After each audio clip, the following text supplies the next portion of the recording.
താബിഊകളിൽ പ്രമുഖനായിരുന്നു ഇയാസുൽ മുസനി. Arabian ഉപഭൂഖണ്ഡത്തിൽ അക്കാലത്തെ ഏറ്റവും വലിയ കർമ്മശാസ്ത്ര പണ്ഡിതനെന്ന നിലയിലും എതിരാളികളുടെ കുടില ചിന്താഗതികളെ ബുദ്ധിവൈഭവമെന്ന പരിച കൊണ്ട് പ്രതിരോധിച്ച പോരാളി എന്ന നിലയിലും ഇയാസ് റളിയല്ലാഹു അൻഹു മറ്റുള്ളവരിൽ നിന്നും വ്യത്യസ്തനായി.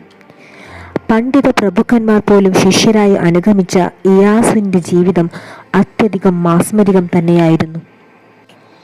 ഹിജ്റ വർഷം 46 നജ്ദിലെ യമാമയിൽ വെച്ച് പ്രശസ്ത മാതൃഗോത്രമായ ഖുറൈശിയുടെ ഉപഗോത്രമായ മുസൻ വംശജനായിട്ടാണ് ഇയാസ് ഭൂജാതനായത്. ബസറയിൽ തന്നെ ജീവിച്ചു വളർന്ന മഹാൻ അവിടെയുള്ള പ്രമുഖ ആലിമീങ്ങളിൽ നിന്ന് വിദ്യ നുകർന്നതിനു ശേഷം ഉപരിപഠനാർത്ഥം ദമസ്കസിലെത്തി.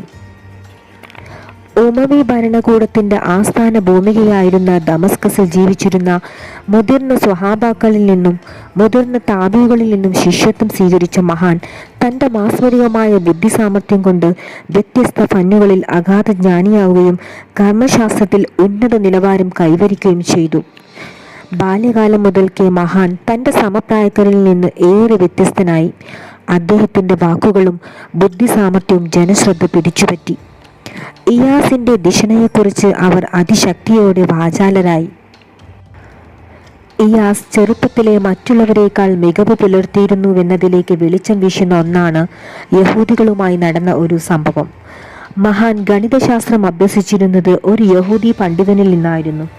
ഒരിക്കൽ ചില യഹൂദികൾ ഗുരുവിന്റെ മജ്‌ലിസിലെത്തി. അവർ ഗുരുവുമായി ഒരുപാട് മതകീയ കാര്യങ്ങൾ ചർച്ച ചെയ്യാൻ തുടങ്ങി. മഹാനും ഇത് ശ്രദ്ധിക്കുന്നുണ്ടായിരുന്നു. ചർച്ചയ്ക്ക് ചൂട് പിടിപ്പിക്കാനെന്നോണം തൻ്റെ ഗുരു പറഞ്ഞു, മുഹമ്മദിയർ സ്വർഗത്തിൽ പ്രവേശിച്ചാൽ വിസർജിക്കുകയില്ല.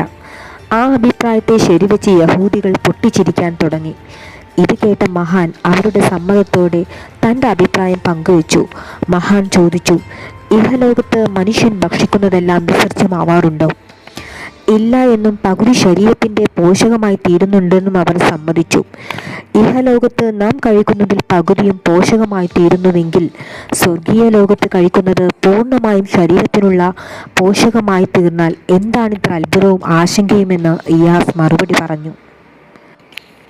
ഇയാസ് ബാല്യത്തിൽ നിന്നും കൗമാരത്തിലേക്ക് കാലെടുത്തു വെച്ചു. ദിനംതോറും മഹാൻ പ്രസിദ്ധി ആർജിച്ചുകൊണ്ടേയിരുന്നു. എതിരാളികൾ മഹാന്റെ ബുദ്ധിവൈഭവത്തെ അംഗീകരിച്ചു. പലരുടെയും കർമ്മശാസ്ത്ര പ്രശ്നങ്ങൾക്ക് അദ്ദേഹം തീർപ്പ് കൽപ്പിച്ചു. ദമസ്കസിലെ പ്രശസ്ത പണ്ഡിതന്മാരുടെ ശിഷ്യത്വം സ്വീകരിച്ച മഹാരഥൻ വിദ്യാസമ്പന്നനായി മാറി. കർമ്മശാസ്ത്ര മേഖലയിലെ വിജ്ഞാന പ്രസരണ കേന്ദ്രമായി മാറിയ ഇയാസിന്റെ ശിഷ്യർ അനേകമായിരുന്നു. തങ്ങളുടെ ഗുരുവിന്റെ പേര് പറയുമ്പോൾ അവർ സ്വാഭിമാനികളായി മാറി. പല പണ്ഡിത പ്രഭുക്കന്മാരും ഈ യുവകേസരിയുടെ ശിഷ്യരാകാൻ നാഴികകൾ താണ്ടി ദമസ്കസിലെത്തി. പല ഷെയ്ഖുമാരും പ്രായം പരിഗണിക്കാതെ ഈ ഒരു വിജ്ഞാന കേന്ദ്രത്തിന്റെ ഭാഗമാവാൻ പരിശ്രമിച്ചു. അങ്ങനെ ഇയാസ് റളിയല്ലാഹു അൻഹു വിജ്ഞാന വസന്തങ്ങൾ സൃഷ്ടിച്ചു കൊണ്ടിരിക്കുമ്പോഴായിരുന്നു പ്രശസ്ത ഉമവി ഖലീഫ അബ്ദുൽ മലിക് ബിൻ മർവാൻ അദ്ദേഹത്തെ കാണാനിടയായത്. പച്ച തൊഴിലസയിട്ട താടിയുള്ള 4 ഖുർആൻ വിശാരദന്മാരുടെ അകമ്പടിയോടെ മീശ മുളയ്ക്കാത്ത ഇയാസ് നടന്നു വരുന്നു. അബ്ദുൽ മലിക് പറഞ്ഞു, മീശ മുളയ്ക്കാത്തവന്റെ അനുയായികൾക്ക് എന്തൊരു അപമാനമാണിത്. ശേഷം ഇയാസിന്റെ വയസ്സെത്ര എന്ന് ചോദിച്ചു. അബൂബക്കറും ഉമറുമടങ്ങുന്ന കരുത്തുറ്റ സൈനിക വ്യൂഹത്തിന്റെ സൈന്യാധിപനായി മുഹമ്മദ് സല്ലല്ലാഹു അലൈഹി വസല്ലമ തെരഞ്ഞെടുത്ത ഉസാമത്ത് ബിൻ സയ്യിദിന്റെ പ്രായമാണ് തന്റെയും വയസ്സെന്ന ഇയാസിന്റെ മറുപടിയിൽ അത്ഭുതപ്പെട്ട അബ്ദുൽ മലിക് ബിൻ മർവാൻ ബഹുമാന പുരസ്സരം ഇയാസിനെ നോക്കി. പ്രശസ്തനായ ഇയാസിന്റെ പ്രശസ്തമായ കഥകൾ ജനങ്ങൾക്കിടയിൽ പ്രസിദ്ധിയാർജിച്ചു. അവർ അദ്ദേഹത്തിന്റെ കുശാഗ്രബുദ്ധിയെ മാനിച്ചു. എല്ലാവരാലും സർവാംഗീകൃതനായി. പുതുമാസത്തിനെ വരവേൽക്കാനുള്ള ആകാംക്ഷയോടെ ജനങ്ങൾ ഒന്നടങ്കം ദമസ്കസ് പട്ടണത്തിൽ ചന്ദ്രികയെ കാണാൻ തടിച്ചുകൂടി. 100 വയസ്സ് പ്രായമായ പ്രമുഖ സ്വഹാബി വര്യൻ അനസ് ഇബ്നു മാലിക് റളിയല്ലാഹു അൻഹുവും അക്കൂട്ടത്തിലുണ്ടായിരുന്നു. ആരും മാസം കാണാതെ നിരാശയുടെ നെല്ലിപ്പടിയിൽ എത്തിയപ്പോഴായിരുന്നു അനസ് റളിയല്ലാഹു അൻഹു താൻ മാസം കാണുന്നുണ്ടെന്ന് വിളിച്ചു പറഞ്ഞത്. അദ്ദേഹം ഒരു ദിശയിലേക്ക് കൈ ചൂണ്ടിയപ്പോൾ അങ്ങോട്ട് നോക്കിയ ജനക്കൂട്ടത്തിന് ഒന്നും കാണാൻ കഴിഞ്ഞില്ല. ബുദ്ധിസാമർത്ഥ്യനായ ഇയാസ് ബഹുവന്ധ്യരായ അനസ് റളിയല്ലാഹു അൻഹുവിനെ ഒന്ന് നോക്കി. അദ്ദേഹത്തിന്റെ നയനങ്ങൾക്ക് കുറുകെ ഒരു നരച്ച മുടി മറയായി തൂങ്ങിയിരുന്നു. വളരെ ആദരവോടെ മുടി നീക്കിയതിനു ശേഷം ഇയാസ് റളിയല്ലാഹു അൻഹു ചോദിച്ചു, ഇപ്പോൾ താങ്കൾ ദർശിക്കുന്നുണ്ടോ? കാണുന്നില്ലെന്ന് അനസ് റളിയല്ലാഹു അൻഹു മറുപടി പറഞ്ഞു. ഇതെല്ലാം കണ്ടുനിന്ന ജനങ്ങളുടെ മനസ്സിൽ ഇയാസിനെ കുറിച്ചുള്ള അതിശയോക്തി വർദ്ധിക്കാൻ ഹേതുവായി. അറേബ്യൻ ഉപഭൂഖണ്ഡത്തിൽ പ്രചുര പ്രചാരം നേടിയ ഇയാസിന്റെ ഭൗതിക കഥകൾ വളർച്ച മുറ്റിക്കൊണ്ടേയിരുന്നു. ഈ ഒരു പ്രതിഭാശാലിയെ കാണാൻ പലരും നാഴികപ്പുറത്ത് നിന്ന് ദമസ്കസിലെത്തി. അതിൽ ചിലർ ഇയാസുമായി വാഗ്വാദത്തിലേർപ്പെടാൻ മാത്രം ദൂരങ്ങൾ സഞ്ചരിച്ചെത്തി. ഒരിക്കൽ ദൂരങ്ങൾക്കപ്പുറമുള്ള ഗ്രാമീണ സമൂഹത്തിന്റെ നാട്ടുമൂപ്പൻ ഇയാസിനെ കാണാനെത്തി. മൂപ്പൻ ചോദിച്ചു, ശുദ്ധജലം ഹറാമല്ല, മുന്തിരിയും ഈത്തപ്പഴവും നിഷിദ്ധമല്ല, ഇവയുടെ സമ്മിശ്ര രൂപമായ വീഞ്ഞ് നിഷിദ്ധമാവാൻ ഒരു സാധ്യതയുമില്ലല്ലോ. ചോദ്യകർത്താവിനെ നോക്കി ഇയാസ് റളിയല്ലാഹു അൻഹു ചോദിച്ചു, ഞാൻ നിങ്ങളെ ജലം കൊണ്ടടിച്ചാൽ നിങ്ങൾക്ക് വേദനിക്കുമോ? ഇല്ല എന്ന് പറഞ്ഞപ്പോൾ മറു ചോദ്യം, നിങ്ങളെ മണ്ണ് കൊണ്ടടിച്ചാലോ? അതും വേദനിക്കില്ല എന്നായിരുന്നു ഗ്രാമീണൻ പറഞ്ഞത്. അദ്ദേഹത്തെ നോക്കി ഇയാസ് റളിയല്ലാഹു അൻഹു പറഞ്ഞു, കളിമണ്ണും വെള്ളവും മിശ്രിതമാക്കി കുഴച്ചുണക്കിയ മൺകട്ട കൊണ്ടെറിഞ്ഞാൽ താങ്കൾക്ക് വേദനിക്കുമോ? വേദനിക്കുമെന്ന് അംഗീകരിച്ച ഗ്രാമീണ സഹോദരനോട് ഇയാസ് പറഞ്ഞു, അതുപോലെ വെള്ളവും മുന്തിരി, ഈത്തപ്പഴം എന്നിവയുടെ മിശ്രിതമായ വീഞ്ഞ് ഹറാമാണെന്നതിൽ യാതൊരു ശങ്കയ്ക്കുമിടയില്ല. ബുദ്ധിപൂർവമുള്ള ഈ മറുപടി കേട്ട നാട്ടുമൂപ്പൻ വളരെ അതിശയത്തോടെയാണ് പിന്നീട് മടങ്ങിയത്. കർമ്മശാസ്ത്ര ലോകത്തെ കുലപതിയായി വാഴുന്ന കാലത്തായിരുന്നു അക്കാലത്തെ ഉമവി ഖലീഫയും പരിത്യാഗിയുമായിരുന്ന ഉമർ ഇബ്നു അബ്ദുൽ അസീസ് റളിയല്ലാഹു അൻഹു ഇയാസ് റളിയല്ലാഹു അൻഹുവിനെ കുറിച്ച് ശ്രവിക്കാനിടയായത്. ബസ്റയുടെ പുതിയ ഖാലിയെ നിശ്ചയിക്കുന്നതിൽ ചിന്തയിലാണ്ടിരുന്ന ഖലീഫയുടെ മനസ്സിൽ ജ്വലിച്ചു നിന്ന രണ്ട് നാമങ്ങളിൽ ഒന്ന് ഇയാസിൻ്റെതും മറ്റൊന്ന് ഖാസിം ഇബ്നു റബീഅയുടേതുമായിരുന്നു.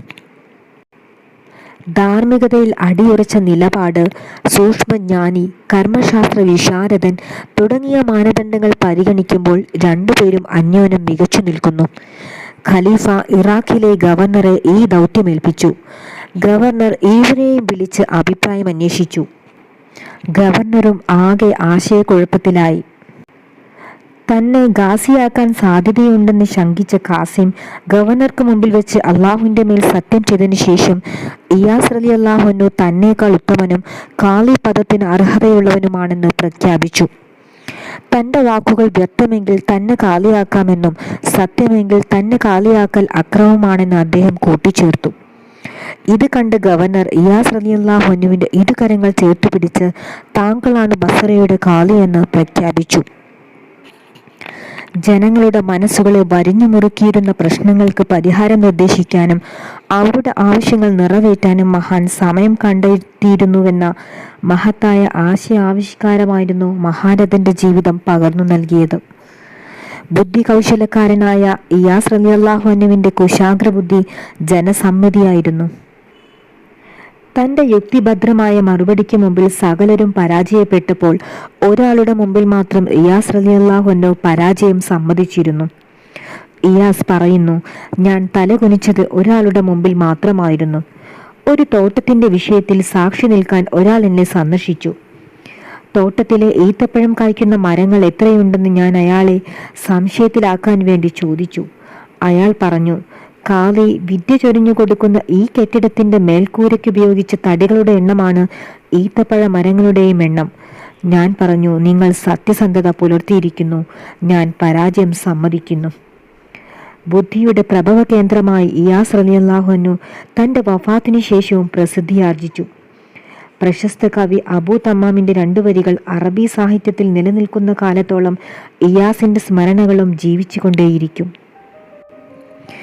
ഏകദേശം അരനൂറ്റാണ്ടോളം ബസ്റയിലെ ഖാലി പദം അലങ്കരിക്കുകയും സ്ഫോടനാത്മകമായ ദിശനാവൈഭവം കൊണ്ട് സാമൂഹ്യ പ്രശ്നങ്ങളെ പരിഹരിക്കുകയും ചെയ്ത ഇയാസുൽ മുസനി റളിയല്ലാഹു അൻഹു ഇഹലോകവാസം വെടിഞ്ഞത് തൻ്റെ 76-ാമത്തെ വയസ്സിലായിരുന്നു.